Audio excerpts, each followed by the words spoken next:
One last time.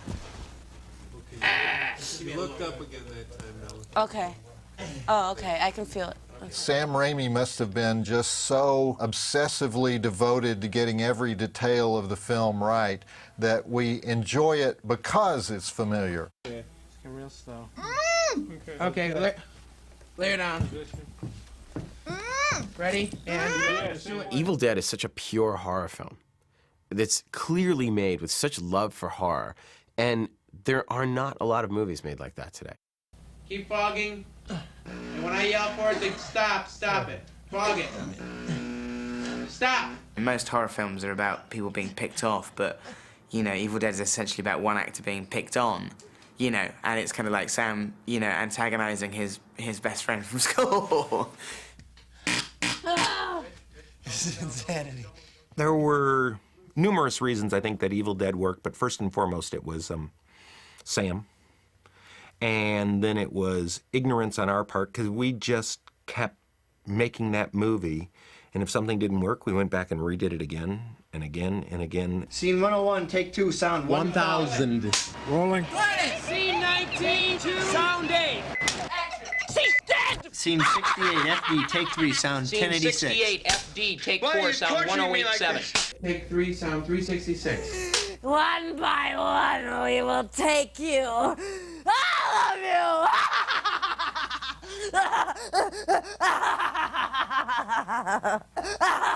Sam and I met each other in college. His older brother, Ivan, was my housemate. Turned out Sam and his brother Ivan had found out this great little scam. If you're a student living on campus, you had an enormous discount on renting an auditorium. This would help promote student-led activities.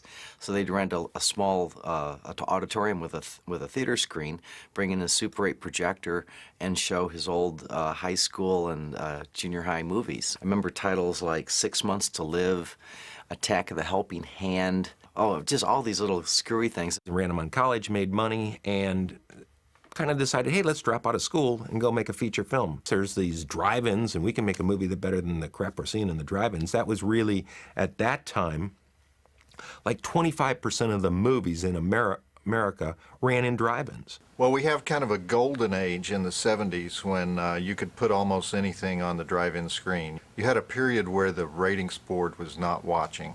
So the 70s was actually a great time for all kinds of horror. There was an illicit nature to these films that were released on the independent circuit, you know, where you didn't really know where they came from. You know, the greatest films of the 70s and early 80s are films where you watch them and there's something unsettling about them to where you feel like, was the person who made this entirely sane? Scene 22, take 6, sound 146.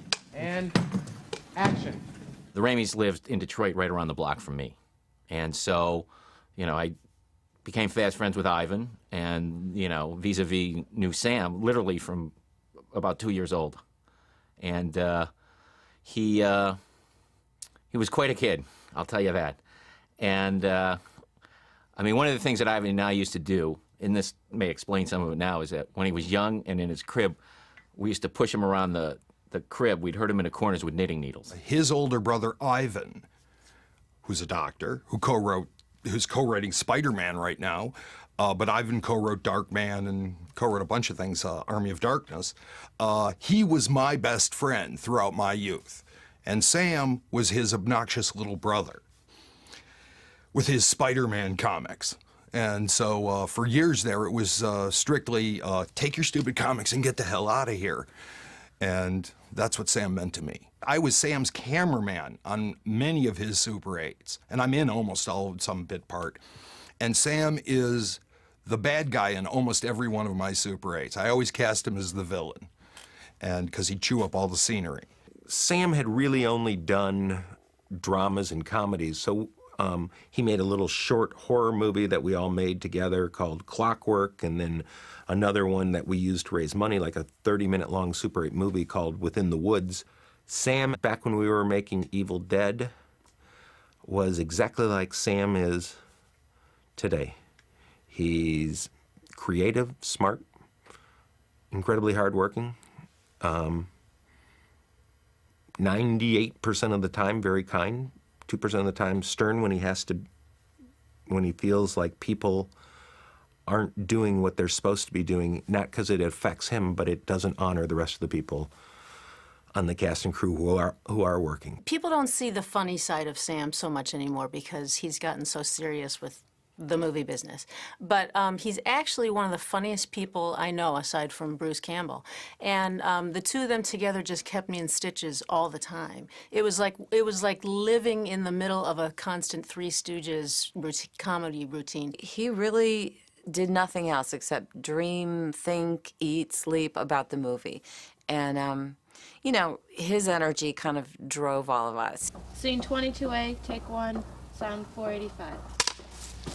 Ellen had been a friend of Sam and Bruce's in high school and been in some of their high school movies, and then she was in the little short we made, Within the Woods, that we used to raise money. In Within the Woods, the parts were reversed, and Bruce got to be my victim. I got to beat up on Bruce, which was really fun. The first time I met Sam, he was sitting at a restaurant table with Bruce and Rob, and I had arrived a little late, and I walked into this restaurant, and I saw 3 young guys. They couldn't have been more than 19, 20, 21 at the most, and they were sitting there they were laughing with each other, they were blowing straw papers at each other, and they were doing that spoon routine where you layer the spoons and then you pop it up. And I said, it just can't be them. These just must not be the guys I'm meeting. But they were the only ones in the restaurant, so. She was a real sweet sorority girl cheerleader, which I always hated. But I loved Betsy. But I was kind of hippie, rebel, pseudo-intellectual, Jewish girl type. And I always, I didn't like those sorority girls. So when we filmed The Evil Dead, I actually had a lot of respect for her because she was probably the most experienced in terms of acting in the real world at that time. Teresa Tilley. Teresa has many names. She's actually Teresa Seaforth. That's her real name. And then she didn't like that, so she changed it to Teresa Tilley. And in the movie, she was Sarah York. I got my first SAG commercial right before I got cast in Evil Dead, which is a story that is often asked of me. I had really struggled to get in the union, and literally the ink had just dried on my membership card. So, I'm down there making the movie going, you know what, no one's ever gonna see this thing. I'll just put a different name on it and it'll be fine. I was suspended from the union for 6 months. All the women shared a bedroom, and Teresa often could be found sitting on the floor meditating and, taking her 3-hour showers, using up all the hot water. And she was the most sensitive one of the cast. And we all really got along fine. All right. Yeah. Rich actually had a little bit of Scotty in him, that kind of party down guy. We'd be stuck in some uncomfortable situation for a long period of time, and he'd always find the lighter side. I had heard he was an award-winning diver. So I thought, well, that's really interesting. He's a swimmer and a diver, and he's going to be in this horror film. This is really, really unique. In general, just a really nice, regular guy. And he was the only one, really, of any of us who had always loved horror movies and always wanted to be in one and was so thrilled to be there, to be in a horror movie, and is, to this day, so thrilled that he got to be in a horror movie. 2, sound 1,150. Bruce played so many different roles in that movie. I mean, he was producer, he was sometimes kind of, co-director, he was the star, he was the manure shoveler in the cabin when we first got there. I mean, Bruce just did everything. Scene 47, take 1, sound 429. All right. Get the hell out of there, Campbell. Get out! Bruce was a chump. He sprained his ankle one night, and Sam and I then poked it with sticks for about a week just to drive him crazy. It was the single meanest thing he and I've ever done, and very immature, but at the time it was hysterical. Sam's goal always is to see how far he can push Bruce, and Bruce will never back down. I think what makes Bruce so great as a horror hero is that he's handsome, but he's not too handsome. He's not like, you don't think of him as the football jock character in a film, which is usually the guy you want to die in a horror film. You think of him more as the goofy guy in science class. You know, let's just get it all on the table right here. I always had a huge crush on Bruce Campbell, as do, you know, many women. But I think a few men, too. Very handsome, very funny, very charming. And when I looked at the script and they asked me to play opposite Bruce, I felt that I was the lucky one. Bruce was also very shy and also kind of hid behind his shtick, but Bruce just has to walk across the floor and I laugh. He liked to do those pratfalls you see in the movie or those stunts. He loved doing that. I mean, he could do them over and over again. You know, on the set of Evil Dead, he was always a real gentleman. Unlike some other people, he was always very concerned for our welfare. The fact that you had a male protagonist in a horror film is itself strange. Usually that's a recipe for disaster. People who had tried before to use a male protagonist in a horror film had failed. The formula says you should have a strong female as the lead, but Ash, in the form of Bruce Campbell, was the perfect person for this story. Partly that's because he conveyed the great philosophical dilemmas of the film. Mainly, if your girlfriend goes zombie on you, what do you do? Rolling. Scene 56G, take 1, sound 575. Off we went to Tennessee in 1979. We all drove down from the Detroit area in 1 or 2 cars, 1 or 2 vans, and we arrived in this small town of Morristown. Ellen and Teresa and I walked into this cabin, which of course had no locks, no bathroom, no heat, no electricity, but it did have the remains of cow manure everywhere on the floor, because either cows or goats or whatever animals are down there had walked through it for years and had made it their second home, and now it was going to be our home. We rebuilt it from the inside out. I mean, we knocked down the walls, we fixed the structure, we added where they shoot out the window with the gunshot, that wasn't a window, we built that. We built the hatch in the floor. I think we remasoned the fireplace. It was a piece of junk. We made it a little better, and then, by the end we had totally, destroyed it. It really is scary. I mean, like, when you would go walk down at night, it was pretty frightening. It was really eerie. And then the other thing is, and I'm sure you've heard this before, people have heard this before, I mean, hunters would just come walking through with like a dozen dogs, because we were in the woods. It was a Bible Belt, and of course the locals did bring a little moonshine around every now and then, but mainly there was nothing to do, and it was just our little band of filmmakers. Nobody can conceive of actually how this movie got made, because we all lived in one house, like 20 of us, on cots, with a guy who couldn't cook, cooking meals for us. Since I really had no skill, like I couldn't light and I wasn't really a sound man, I ended up being both the transportation coordinator and the cook. There really wasn't anyone hired to do the lighting. There was some idea that Sam was going to do it himself, which is somewhat ridiculous since he had enough on his hands directing the picture.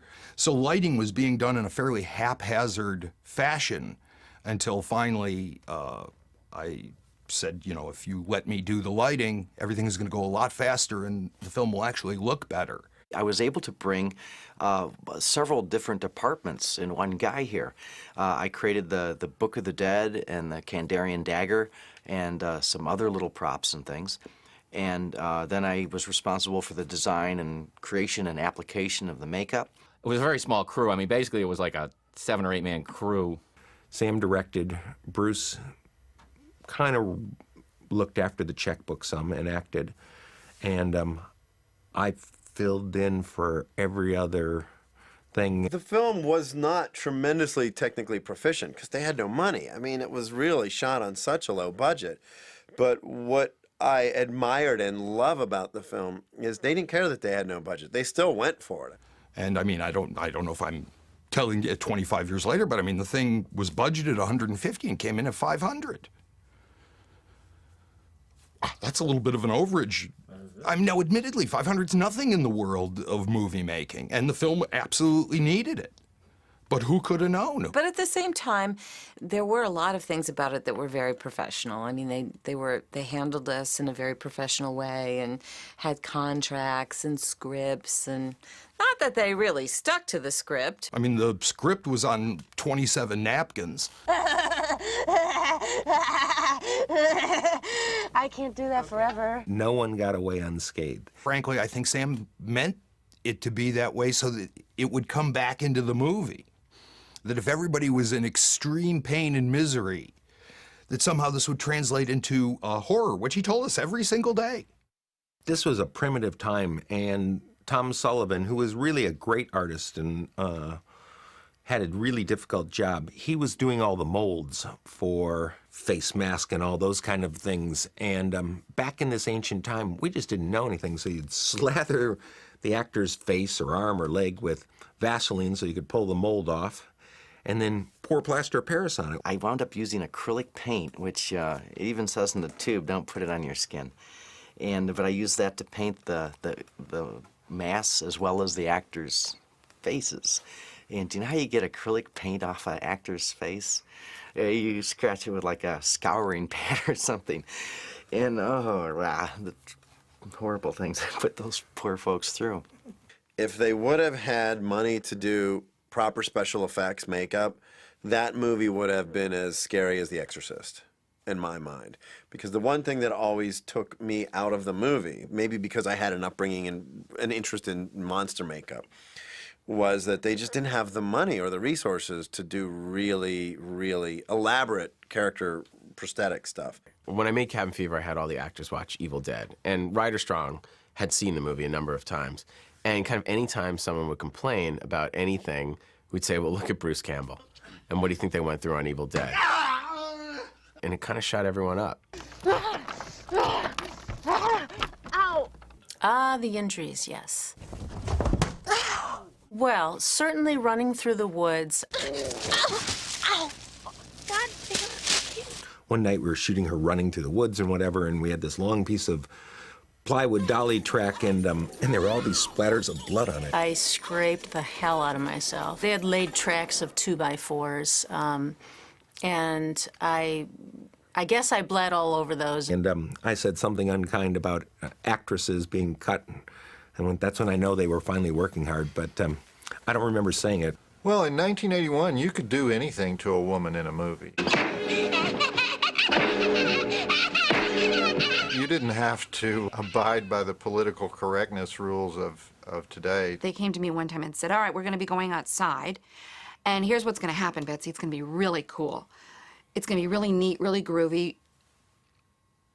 Ash is going to start to hit you over the head to try and get rid of you with these beams of wood. But they're really not beams of wood. In fact, we're having somebody go into town. There's a local Sears. We'll get these styrofoam beams. They won't hurt at all.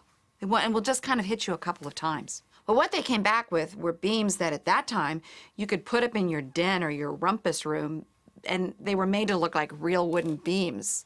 She then had to, on cue, get hit in the face with one of these things. Of course, Sam decided that he was going to be the one right under the camera lens with these fake styrofoam 2x4s and hit Betsy right in the chin really hard. I was really mad, which of course Sam wanted more of. Sam wanted, she's really, really mad. Keep the camera going. Let's do it again. Let's do it again. And then after that was done, Sam, we were going home that night, and he said, you know what, I really realized that we probably should have beaten her naked. And I went, I don't think she would have done it, Sam. Every time we'd do the scene again, we'd all, lay around her so that she would stay warm, because she couldn't really put on a coat or anything. She had to keep her costume on. It was full of Caro syrup. And so we supported each other and, just made the best of it. I think I have some legitimate scars from stuff. I know Bruce does. I mean, you ask him, I mean, he's got a hole in the back of, a dent in the back of his leg. Bruce had it really worse than anyone because he had to be the actor in front of the camera, so he had to maintain whatever actors have to do to get where they need to go to. And we said, you've got to put the contacts in the actress's eyes because you're the responsible one, Bruce. So he was given that chore. But there was no water. There was nothing in this cabin we were working in. There was only a coffee pot to put instant coffee in scalding hot water. So he'd put his hands under there, kind of wash them, and then put the eyes in and out. Back then, they were hard, full scleral contact lenses. Now you can get soft, and it's easy, pop them in. But then you actually had to have a little plastic applicator, and you'd have to pull the actor's eye open, and the lens would be mounted on the end of the applicator, and you have to go and pop it into their eye. And then they're completely blind. We couldn't see through them. They were about this big. They covered your whole eyeball, unlike normal contacts that just cover your iris. So all those scenes where any of us are possessed with the white eyes, we are totally blind.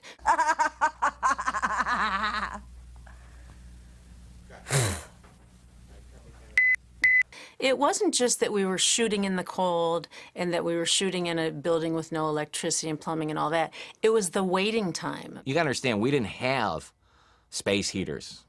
I mean, there were no trailers. There were no grip trucks. I mean, normally when you shoot a movie, even if it's in difficult conditions, you then have somewhere nice to go to wait, or at least somewhere warm to go to wait, where you can wash your hands. And so when we were done shooting something, we had the cold, unheated cabin to go sit in and wait.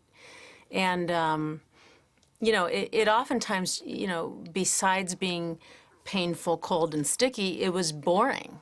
And it was incredibly cold, and they had been working really hard, so I made this really intense chili. So I said, fellas, why don't you just come back to the house and eat? And I came up the next morning, and they were all crashed out at the table. And Sam had thought that I had drugged everybody and violated them. And so the only irony in all this is that they were stupid enough to eat it again the second night and lost another night of shooting. There's this myth that, the Evil Dead cured me of any desire to act. I immediately quit acting as a result of the Evil Dead. No, that's crap. I know people say that we were mad and we left, but that really wasn't the case at all. I mean, all of us had things to do. We had all fulfilled our commitment and our contract, but then they just continued with other ideas afterwards. Almost the entire cast and crew left. It was supposed to be a 6-week shoot that ran almost 12 weeks. We shot like 3 weeks with just 6 of us, Bruce and 5 of us, Bruce, Sam, myself, Josh Becker, and David Goodman. Pretty much all the stuff with Bruce alone in the cabin and all that.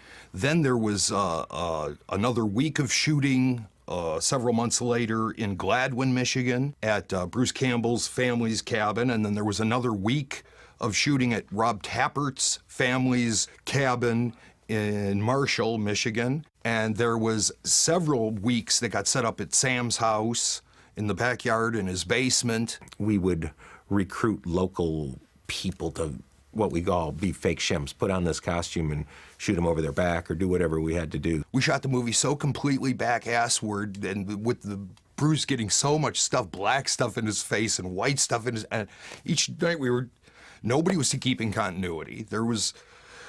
So I just thought, and we'd just throw crap out on the floor going, I guess that's sort of like the way it was. I had no clue it would even cut together.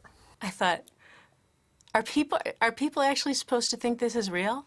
That rubber hand that goes like this when you slam it in the door? You have to remember, back 25 years ago, it wasn't the kind of movie that would catapult your career. Well, the interesting thing about Evil Dead is that if you told somebody what it was about who had never seen the film, it would sound like a bunch of the biggest cliches in the world. There wasn't anything in the film that we hadn't seen before. It's, the kids go in the woods and the kids don't come out. When we were shooting Evil Dead 2, Tom Savini came to visit, and I introduced him to Sam and Rob, and he later, Tom said, I was walking down the street in New York, and these 2 guys grabbed me and pulled me into an editing room. And it was Sam and Rob, and they had recognized Tom on the street. So even back then, they were able to sort of get this intriguing buzz about the film. The first time I saw Evil Dead with an audience was at the Redford Theater in Redford, Michigan, and it was a screening for all of our investors. And we knew that it would be fun, and we also knew that we should pack the audience, make sure that... So the Redford Theater was one of the great old theaters. It had a huge pipe organ, so we got a pipe organ guy to play, and it came up out of the ground, and all the investors and cast and crew were on the main floor, and then it was all like high school kids in the balcony. And somewhere in the middle of or towards the end of the movie, as the Ash was battling the monsters, kind of like this hockey chant came from the balcony, "Caught her up, caught her up, caught her," and the kids stomping their feet. Rows of people screaming, standing up, and these were like involuntary reactions. They would talk back to us, "Don't go through the door. Oh no, Ash, no." And then a couple of film festival screenings that we were at in Paris and Spain where it elicited the same reaction, but in another language. I think I saw The Evil Dead at the very first public screening, which was at the Cannes Film Market in 1982. Now, I tell people I saw it at Cannes, and they think that that's, that I saw it at some fancy festival. I didn't go to the festival. I went to the Cannes Film Market, which was, especially at that time, which was where all the lowlifes of the world gathered in these little streets and alleys off of the main avenue there in Cannes, and they showed their movies strictly for commercial sales. It was finished for at least 18 months before it was actually released, and so all that time I was saying, "Bring on the Evil Dead, bring on the Evil Dead, bring on the Evil Dead." And finally it was shown to some exhibitors, and the exhibitors went, "Oh yeah, let me at that." The movie actually it premiered October 15th, I think, of 1981, and really didn't get released domestically in America. Because of the way it was rated, or not rated, that is, it just didn't get much publicity. It was pretty much people knew it was playing because it had a showtime at the theater. But very few reviews, and ads were difficult to get. Television ads even more difficult. You needed to see it at a grindhouse on 42nd Street on a midnight show in New York. That was the real hardcore crowd. They went absolutely crazy for it. It played for a long time in Texas, and I was beating the drum for it, and it was something fresh and new. And I think part of the reason it was so popular is it came out of nowhere. Nobody knew who Sam Raimi was. Probably no one would have ever seen Evil Dead if it wasn't for video.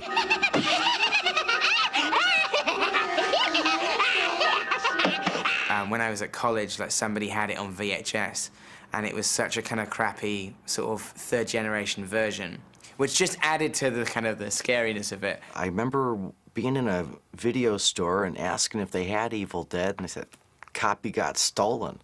And I was just reading how it's the most stolen videotape in America. My friend Jeff and I rented Evil Dead, and he actually watched it the night before, and he called me and he said, "This is the scariest movie I've ever seen." And he said, "It's too scary to watch at night, so we have to watch it during the day."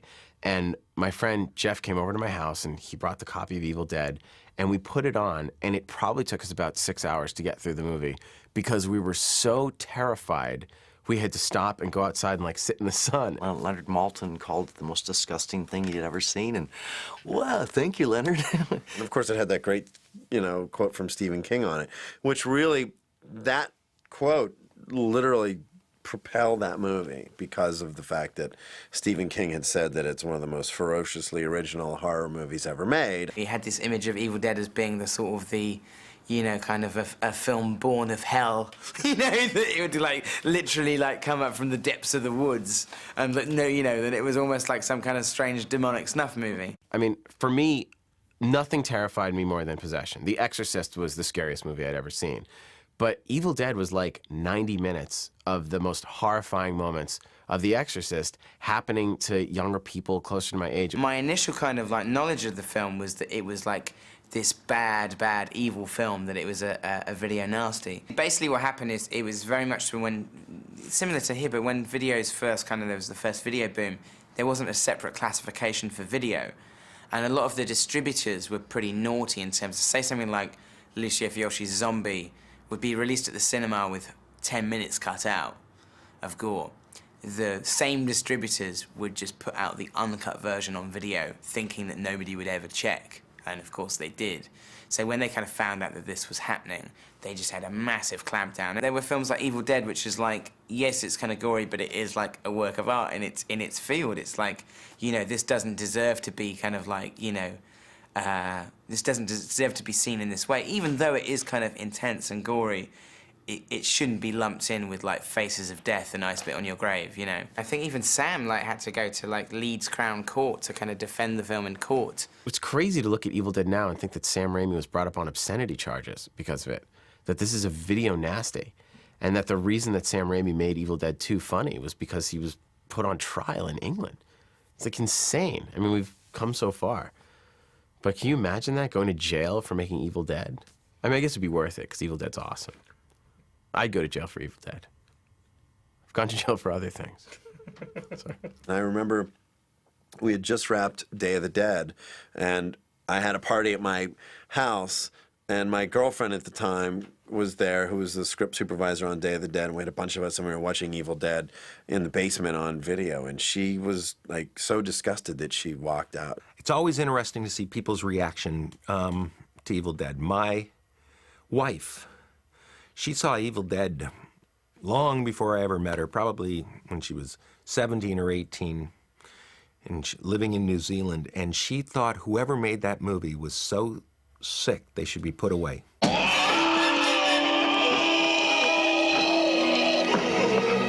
The first way that Sam Raimi comes straight in your face is he says, there's only one way to kill the zombies, total dismemberment. Arms, legs, hands, head, everything. Well, there's many ways to kill the zombies in zombie movies of the past, but this is the first one where the rules seem to be total dismemberment. I love the idea that you're trapped somewhere with your friends and your friend is sick and you want to help them, but you may have to kill them. And that's what terrified me about Evil Dead. You're trapped with your friends, but it's not your friend. It's something inside your friend, but you have to completely hack your friend to pieces to get rid of it. It was not as much fun as you might think a dismemberment could be. It was getting all in your costume and syrup and the eyes and everything in you, and then being nailed into the floor. The only part of me that was above the floor was my head and one arm. And Bruce and Rob were on some other area of the floor, and their legs were dressed up as my legs. So they were under there, and that at least made me feel better. But nonetheless, it was dark and late at night and cold, and we were in the ground, and I was worried about snakes and rats biting my butt or something. But Sam and Tim, the director of photography, were at camera shooting this thing, and they were trying to get just the right light. I had been under there I don't know how long, and nobody was talking. And I said, "What's going on? What's going on?" And they had fallen asleep at the camera.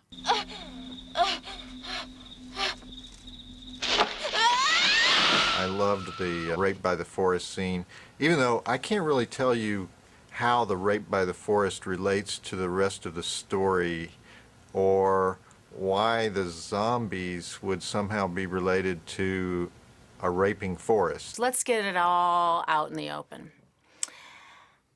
I was 20 years old. Let's just start with that, okay? I was very gung-ho to make this film. I wanted to do what the director told me. I didn't really think anybody was ever going to see this movie.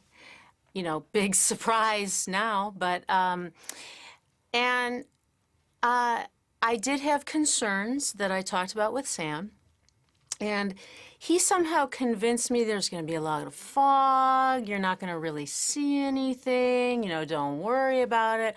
So I'm going, okay, fine. We did that scene, you know, exhaustion doesn't even describe.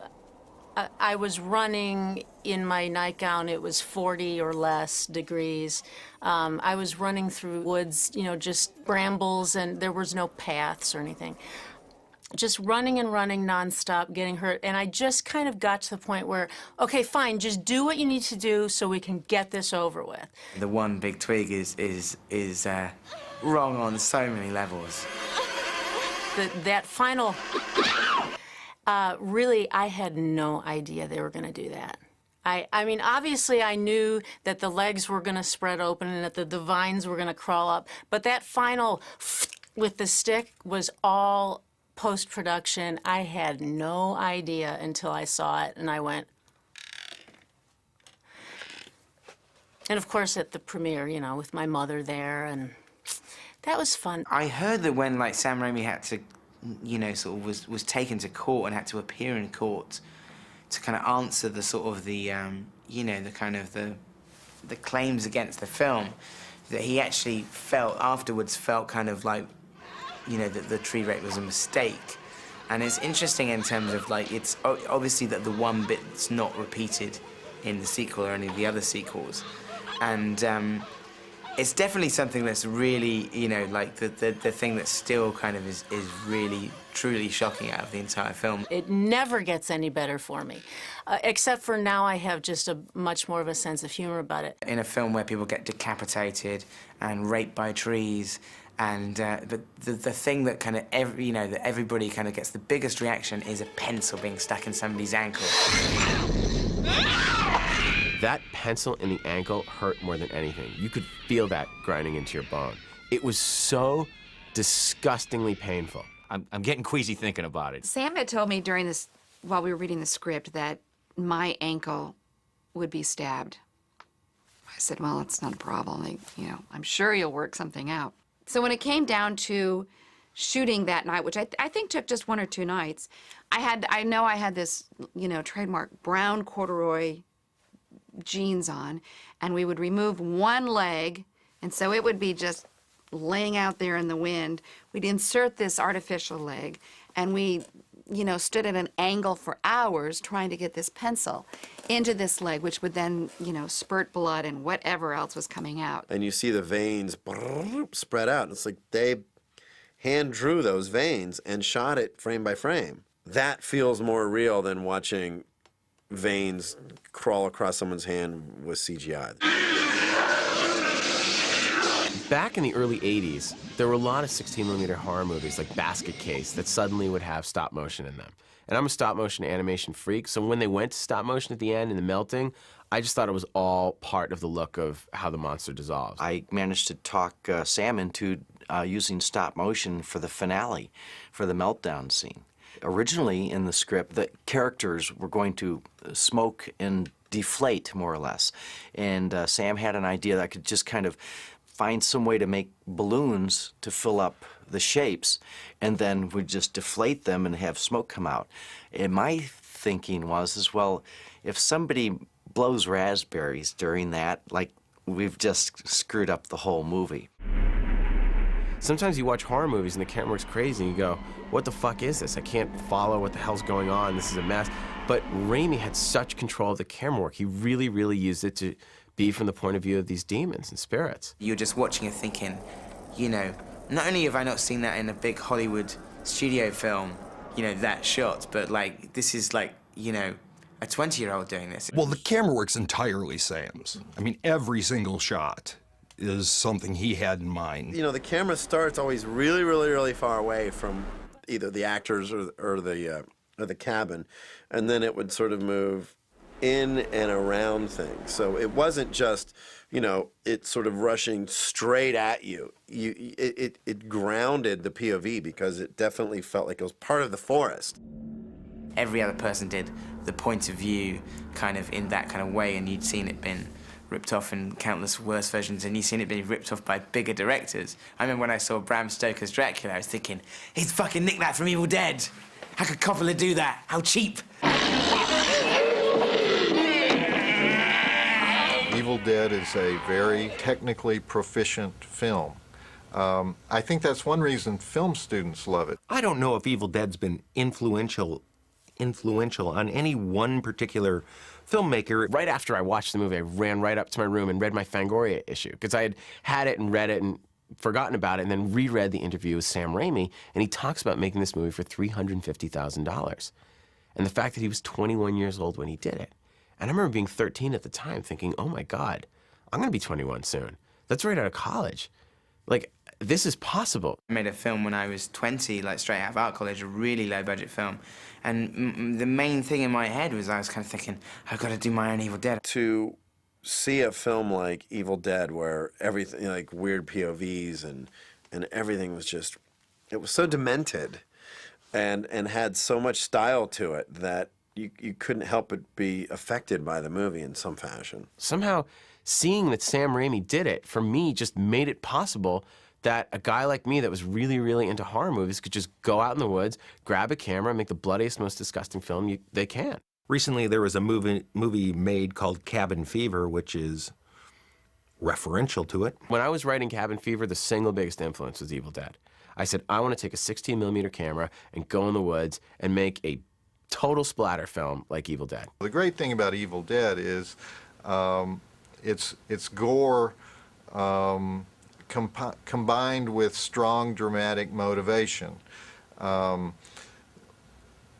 At the same time, it's one reason that we have so many bad gore movies today is that less talented filmmakers watch Evil Dead, think, oh, I'm going to do something like that, and they fail to come up with the inner dramatic motivations for the characters, and then we just have a bunch of blood on the screen. Scene 101 NC, take 3, sound 1151.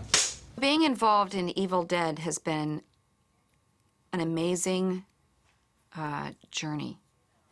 I was in my early 20s when these three guys asked if I wanted to be in a horror film and get paid very little money and go to a small town in Tennessee, you know, on location, and then to endure everything we did on location, then for it not to have come out for 2 or 3 more years, then to go forward and see it every once in a while in what was then a new idea, which were video stores, and then to proceed to reunite with Ellen and Teresa, almost full circle.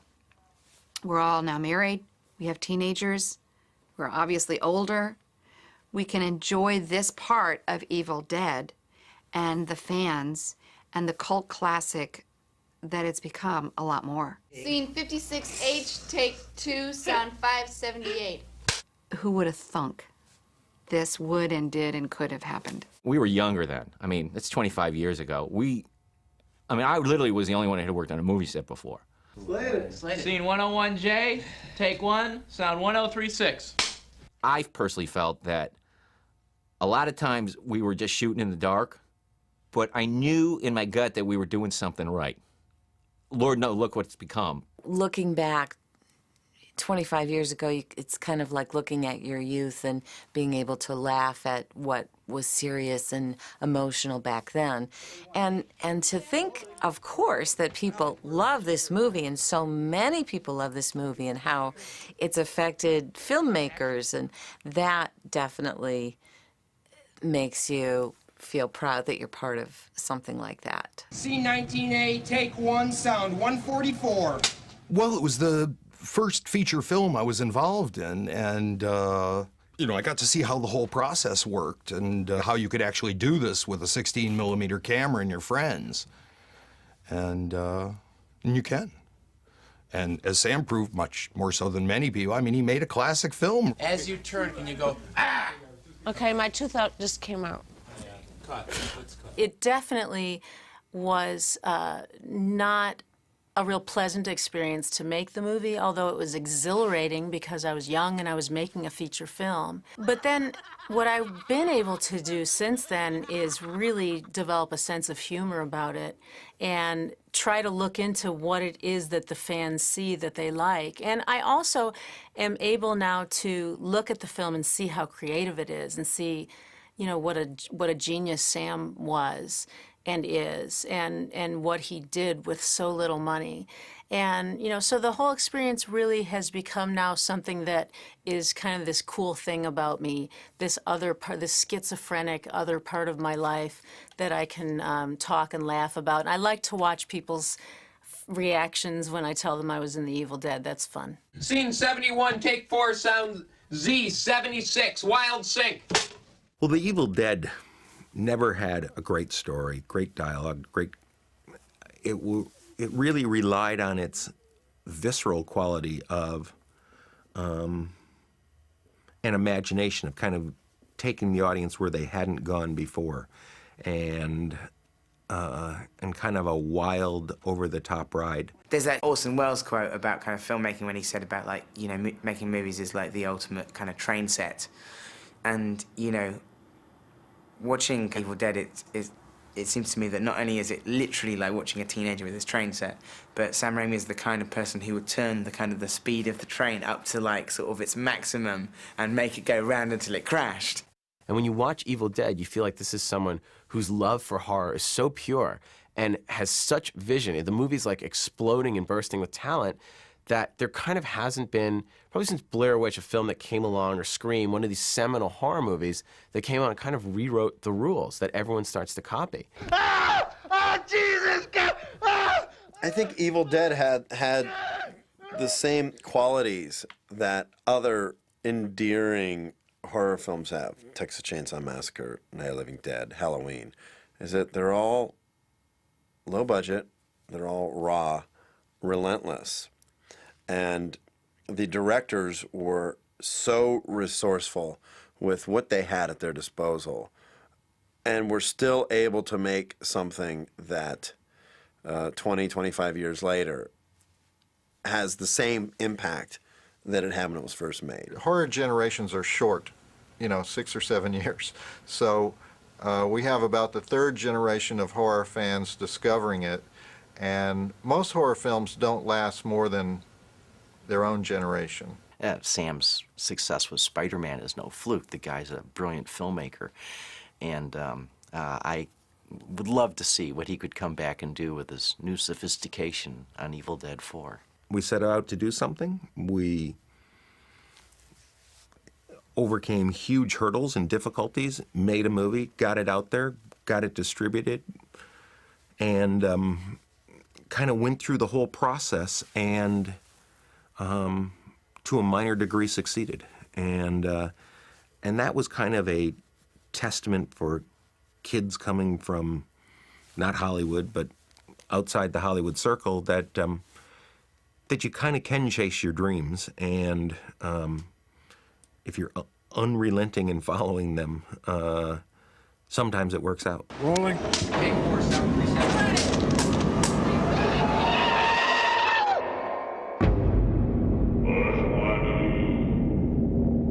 Maybe at the 50th anniversary of Evil Dead, we'll finally know what it all means. It just means, don't go in the woods, and ash rules.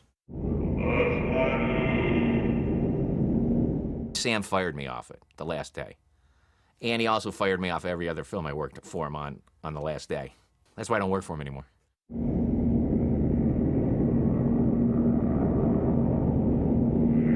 Sam made a brilliant decision to kind of remove anything that actually might date it. I mean, maybe the Hush Puppy shoes or something, but there's nothing that really sets it in the 70s. Rape in the forest, or Rape in the forest? What is it? Do you guys know what he's talking about? Rape in the forest? Rape in the forest. Oh, the rape in the forest. Yeah, that wasn't me.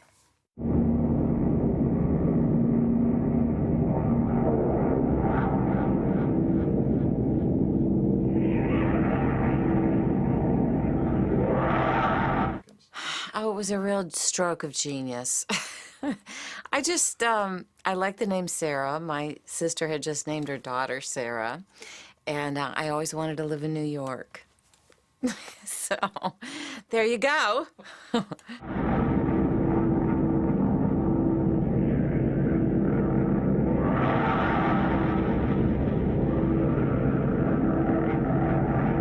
Ellen completely wigged out one night. She doesn't remember it at all. Yeah, just which we termed thereafter is called the latex point, where you've had too much latex on for too long, and all of a sudden you just go insane. You go complete, and with fake contact lenses in as well. And she completely wigged, just tore the makeup off. Went completely insane. That was as much shooting as you could do with her that night.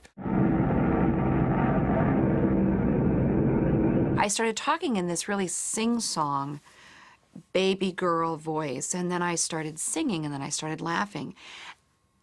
And when I started laughing, there were crew people in the cabin, and they just stopped, and they said, "Stop it, stop her, stop that." And Sam and I just looked at each other and said, "That's where we'll go. That's what we'll do. We'll just make her this baby doll figure that you just want to throw against the wall." Probably my favorite bit of dialogue in the whole film is the, you know, what are we gonna do? We gotta bury her. Hey, you can't bury Shelley. She's a friend of ours. You know, it's that kind of that thing of it being like a sort of watching like an X-rated episode of Scooby-Doo. You know, sort of like.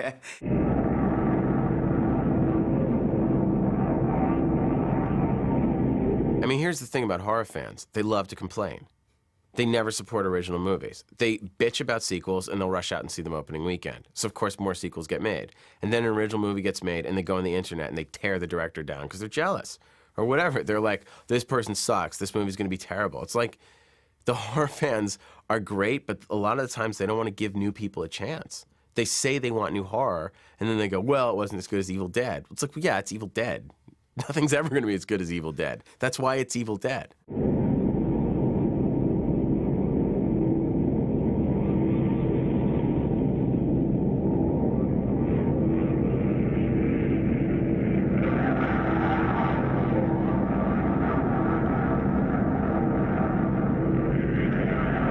Well, you know, the interesting thing that a lot of people don't know about Evil Dead 2 is that in the original script, we were going to Sam wanted to use footage from the first movie and just incorporate that into the film so that everyone that hadn't seen the first movie, you'd get like a quick recap and then boom, pick it up where we moved on from.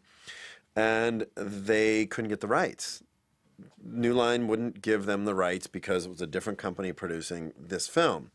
So we actually had prepped an entire new beginning where we got all the people together and we reshot part of Evil Dead 1 with new actors so that they could use it in Evil Dead 2 as a bridge between the two films. We've been approached numerous times by all different people to remake Evil Dead, and we always turned it down, and then New Line came to us and said, we want to do Ash versus Freddy versus Jason. And we thought about it for 1 second because it was really an opportunity for Bruce Campbell to go out and get a big paycheck and get himself in 3,000 prints, and but we also knew that we would totally trash the franchise in doing that there would be no Evil Dead 4 kind of reuniting Sam and Bruce and myself working together to make whatever that is, nor would there be a really good reason to go back and remake the original Evil Dead, to kind of relaunch the franchise itself with a kind of a new cast, even though they'd all have different names, and a new hot filmmaker who wants to honor the first one and provide kind of the ultimate experience in grueling terror for a whole new audience. So so that was kind of how the thinking has been. We kind of put it out in the trades that we were thinking about doing it to see who came forward that said they wanted to redo it. When James Cameron, Steven Spielberg, and Quentin Tarantino turned us down, we went, now who do we go to?